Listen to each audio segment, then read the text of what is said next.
Hi hello friends, అందరికీ good morning.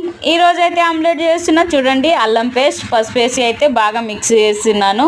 ఇంకా వెరైటీగా ఉంటుందని పచ్చిమిరపకాయల పేస్ట్ ఎప్పటికీ ఎర్రకారంతో మిక్స్ చేస్తాం కదా, దాంతో తింటే బోర్ కొట్టేసిందని పచ్చికారంతో పేస్ట్ చేసి మరి వేసుకున్నాను. చూడండి, ఒక చేతిలో అయితే ఫోన్ పట్టుకొని ఒక్కో చేతితో వీడియో తీయడం అంటే ఎంత కష్టం ఉంటుందో మీకు కూడా తెలుసు కదా.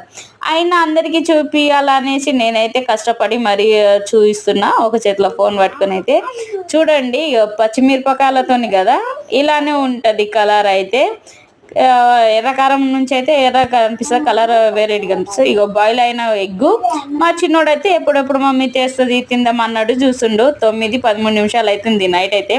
బాయిల్ చేసిన ఎగ్ అయితే ఇలా ఫ్రై చేసిన ఆమ్లెట్ అయితే ఇలా ఉంది. చూడండి ఫ్రెండ్స్, లాస్ట్కి అయితే తినడానికి అందరం కూర్చొని తింటున్నాము. మా చిన్నోడు